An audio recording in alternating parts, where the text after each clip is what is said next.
Well, welcome, folks. Today, you're listening to the Scaling Station podcast. I'm Will Radosky, and I'm joined by a very special guest, Pedro Chiesa, founder of Dedalabs. Pedro, thanks for joining us. How are you? Hi, Will. Thank you very much for this space. It's I'm very proud of being here with you. Awesome. Yeah, excited to dive in. I'll open up the floor in just a second, but Pedro's a successful founder in Argentina for many years. He recently completed an MBA exchange program at Northwestern University. Right now, he's building something really powerful, AI-powered virtual agents to help real estate, insurance companies handle more interactions while improving client satisfaction and reducing costs. Pedro, I gave it my best shot, but why don't you tell us a little bit about yourself, your experience, what you're building? Okay, well, you're very good in your description. It's hard for me saying I'm a successful founder, but well, I hope to be. And I've been entrepreneur since very early, since I was 14 years old. So it's like a life of entrepreneurship. And now I've been in the real estate industry since 21 because I founded like a property management company in Argentina. Argentina is a very difficult country to be an entrepreneur. It's very changing rules and it's a very unstable macroeconomic. So I have already served all these years those challenges, and that's very exciting. And now I'm working on a startup that it's working with agentic AI for real estate mainly, and I'm looking forward to find product market fit here in the US. That's why I'm doing many discovery interviews with realtors, property managers, investors in the industry, people from insurance companies, other founders from PropTech. And well, it's very nice being here with you. Talked the other day about your experience in the industry, and it's very insightful for me. Yeah, 100%. I think any entrepreneur will say they're not a successful entrepreneur yet. So that's a testament to your drive. Awesome. So for the real estate side, what's kind of like the biggest problem you and Dedalabs are trying to solve? That's a good question. The real estate industry is not good in some customer satisfaction indexes. Very few people has like a good memory about user experience in the real estate cases. So, for example, real estate companies are used to in average to take more than 8 hours to answer like a lead. So I like to say that you cannot answer your customer with silence. So that's why I'm working on this. So companies can answer like immediately all day. And so the realtors, the property managers, and all the people working on the real estate industry can work on the very human touch that they have always loved to, and that's the best they do. So with agents, I'm sure that the industry is going to change completely upside down, I think, because you can deliver like high quality and human touch experiences for your customers that used to be impossible. Real estate people is always in meetings, they are attending to events, they are everywhere, or they are maybe in a meeting with the customer. So they cannot be like all day answering their phones. And when you are looking for a property, you demand and you deserve like a very human answer. I saw that maybe 30 to 40% of the income people from people is going to be for more than 20 years invested in real estate through the mortgage, and you cannot answer those customers with silence. Yes, could not agree more. I've ran into both problems. One, not hearing back from a listing broker for 6 hours. Two, yeah, just also have gotten in touch with new AI tools, and this was more so a couple years ago. But even now, you'll chat with a chatbot or something, and you'll recognize that it's not really human interaction, but it seems like you have some ways to combat that. I think you mentioned your agents have a way of adapting and learning on the go to tailor future responses. Yes, we are working so that during a conversation, can understand where is that conversation going and change the conversation. And if the AI consider based on statistics that it is better to that call or that conversation be continued with a human agent, it can be delegated to a BPO or maybe directly already to the last person that is going to take a decision on the subject. So there are some cases that the business or the claim is going to be solved or from end to end by the agent, and sometimes it's going to require some human interaction. When we want to be the first taking that to the human interaction, because you don't want to lose your money, and companies want to know that if there is a business about to happen but needs human interaction, they have to put the human interaction. So I think trying to take it all by agents or trying to take it all by human, it's a mistake.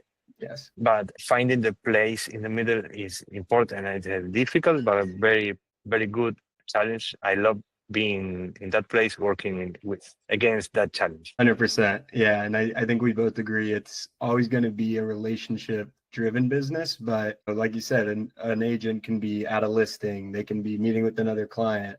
There's a myriad of possibilities of options of things they could be doing. So being able to automate and then maybe get in touch with the agent for specific requests. Yeah, that makes a lot of sense. Was there a specific moment or anything that sparked the idea or? Yes, I've been working in the property management. I have like a few books to write about experiences that sparked this idea of taking that like very automated solution. Indeed, I was working on a very dumb agent, but then the AI appeared and I was doing my master's about business and technology, and it was like, oh, I have to use this. And so that it was like a spin-off where I thought this could be like a whole completely new venture. And well, I have worked years behind the WhatsApp, like answering many customers all the time. And there is many answers that are already like the same. So I thought, and these people was angry many times because I took like 2 hours to say the same, like a robot was able to say immediately. But the difference I found that AI can solve, it's very important because before AI, you had to design all the conversation flows. So you was going to predetermine how your customer is going to ask you something. And that's impossible to do perfectly. But if your agent can understand your customer, in that way, you don't have to predetermine that, but you can work on the possible outcomes that the agent has. And that's the same you said when you are preparing a human in any shop, you are allowed to do this, and that. You cannot do other things. And if you want to do another thing, you have to ask for permission. In this case, it's the same. Like the agent is going to be able to do this, and that. And if the customer is asking for a different thing, he is going to be able to ask for permission. And he's going to be able to ask for permission in the same way if it is through a call or through an email. Or so basically you are adding a person, like AI person, an AI workforce in your team that is going to make your job like much more easier. And well, it's going to help you like deliver a tremendous better experience for your customers. 100%. Yeah. And I love that because I think sometimes real estate, I don't want to call it antiquated, but can tend to adopt new technologies a bit slower. I think even most of the business is done in person, which is awesome. But we're definitely seeing a shift with the emergence of all these prop tech companies. And even if it's to make the day by day easier and focus on relationships more, certain tasks can be automated. So I think that's great for adoption going forward. Say I am a broker or team used to old school tools. What does onboarding look like with your platform? Okay, the onboarding process I think it's one of the most important things because we allow not only a person to set up the agent, but also like a team of persons, because sometimes these agents, like we want them to be very related to the brand identity of a company. So if you want to have someone from, I don't know, marketing, from social media, from your team, working on how is this agent going to answer, like not defining a specific answers, but defining the tone of the agent. We use in the like core of the generator, core generator. We use cinematic techniques that are used for building characters, like great characters. We use them to build great brand ambassadors, as I love to say. Like these agents are going to be like your best employee, your best brand ambassador all together. So you may need like someone from marketing, someone that is in the forefront, or maybe a mixture of people you want to join. You can invite them, like when you share a doc, you can invite them to the creation of this agent, and they can work in different times. And you're going to set up your like, do you want this agent to work with an email? Okay, please fill here the credentials. And if you want it to use like SMS, we need some credentials for that. And all the tools you're giving this AI agent, like when you put a new person in your team, you add a person in your team, that onboarding is going to be very similar. We want it to be like hiring like a person. We want it to be like seeing like listing of person, and you choose, and but you can set up here when you are analyzing different profiles for incorporating someone in your team. You cannot like mix people. You cannot say, I love Will that has this experience, but I want that from the other person. So you cannot do that. But with the AI agents, you can. So you're going to be able to build your own AI workforce like as, as good as you want with the skills you need. It's going to be all like AI generated based on the company profile, based on some inputs you're going to put, and it's completely no code. Like this is not like other AI agent platforms that you have to know something about coding. This is like just the credentials, you know. Wow. Yeah, we need the credentials for social media and credentials for mailing, credentials, and that's all the tech savvy needed. And we are working on doing that like much easier, even because, for example, some social media has like automatic onboarding for companies like us. So the user don't has to put like, you are allowing this company to access this, and this. Okay, yes. And that's only one click. So in that way, it's going to be like very, very easy for everyone. Love that. Yeah, I speak to, agents, real estate brokers all day, and most of them have a marketing coordinator, a transaction coordinator on their team. So I think that's important to make it accessible. Are there any client stories or wins that show your products work in practice or out in the field, whether it's Argentina or in the US? Like story, let me think. Yeah, we have like some customers that they work in property management, and they have like confused the agent with the person, and they have then went to their offices asking to talk with that person. Oh, That person doesn't exist. And that gave me the idea that we should like build some, maybe with an iPad or something like that, like some device. So the companies that have like real stores or real places to visit, they can have like a screen and you can interact with the agent when you are there, because you might want to talk with the same digital wheel that was around there. And it was very funny because when people talk with the human agents and they talk about the AI agent, thinking there is another human, it's very funny. When that happens, is that moment that it all worked. Yeah, for the fact that someone was convinced, believed it, and even showed up. That's pretty good. Cool. And then, are there any trends in real estate? Maybe you mentioned you were out in Florida a couple weeks, maybe a month ago, for a conference with real estate agents. Was AI or technology a focus or talking point amongst the agents? No, well, I was in the in March in the real estate luncheon of Miami Beach, Realtors.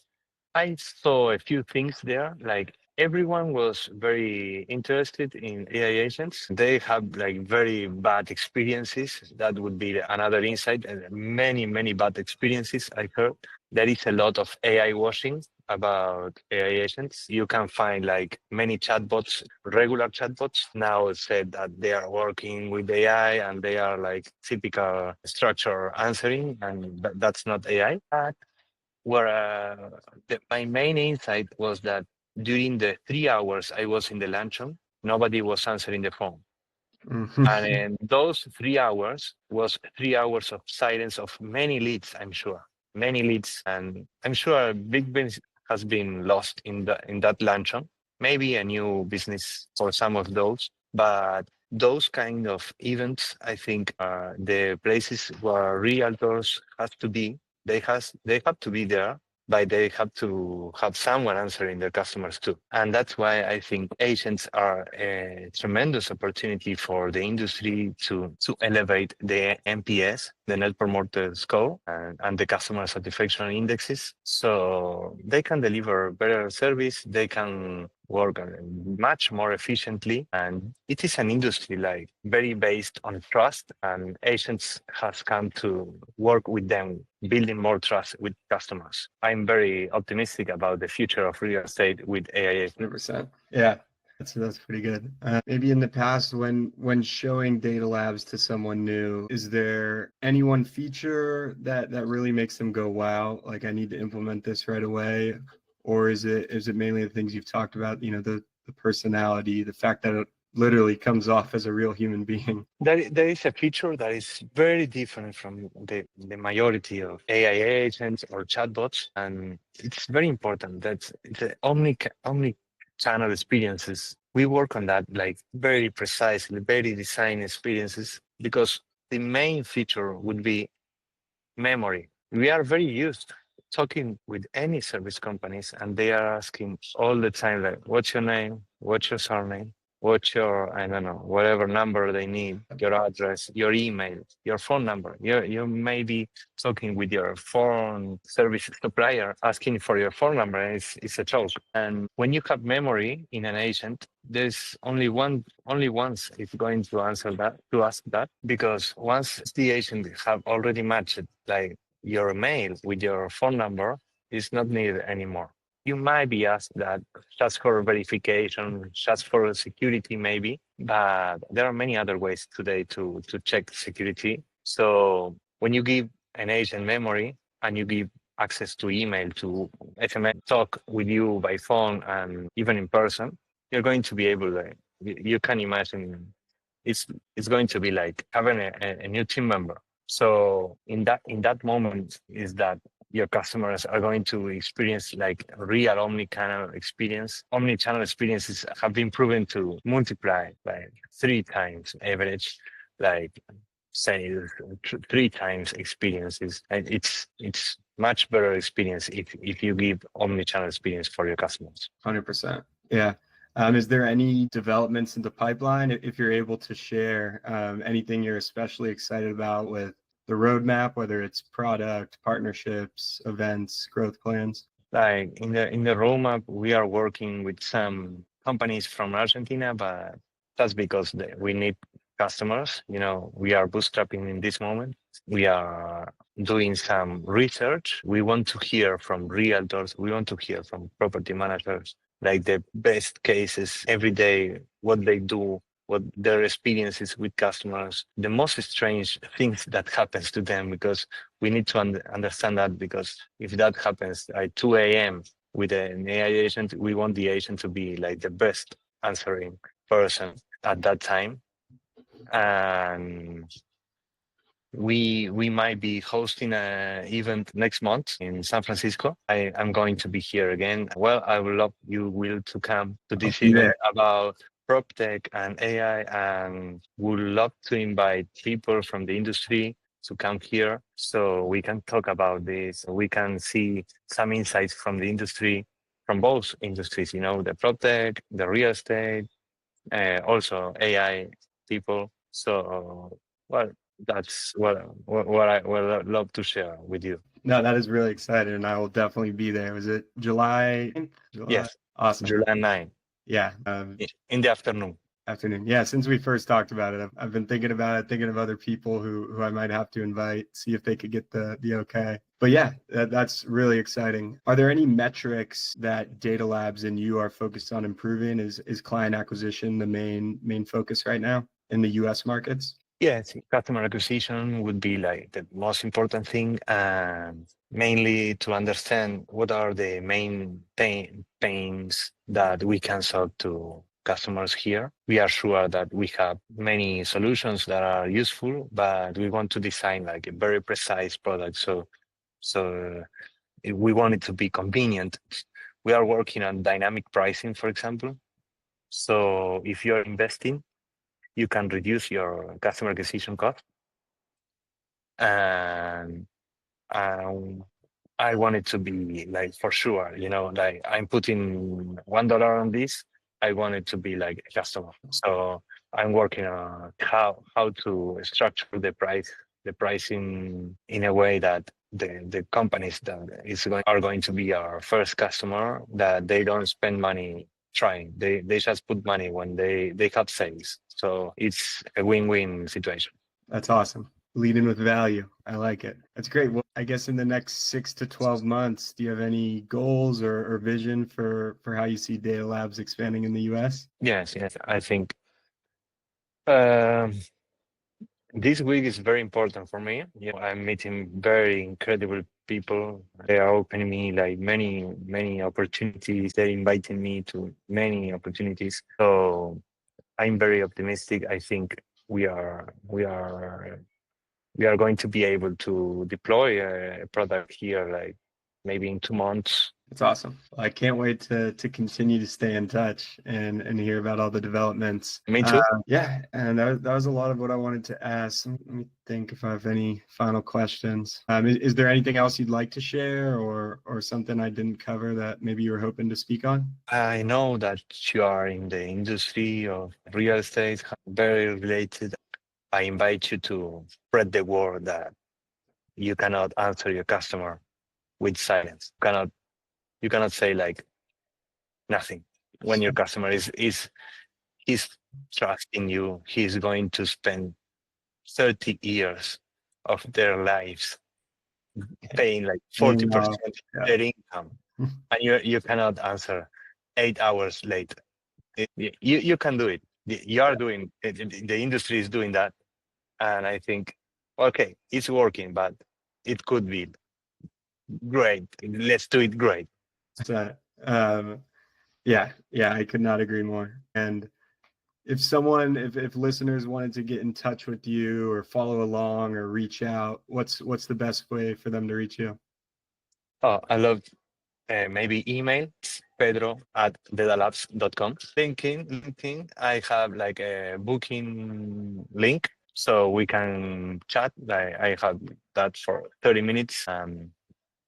And well, I love to say also that the future of customer experience is calling. Will you answer? Yes, and I love that. That's perfect. If you could, one more time, could you please just repeat? I feel like you've said it maybe twice now, but would love to just hear the stat about the mortgage, 30 years, and maybe tying it into the silence just once, because the second time I thought about it really, and I was like, wow, okay. Families are about to spend like 40% of their income in mortgage for 20 to 30 years. So that's the kind of customer you're dealing with, and you cannot answer that people in silence.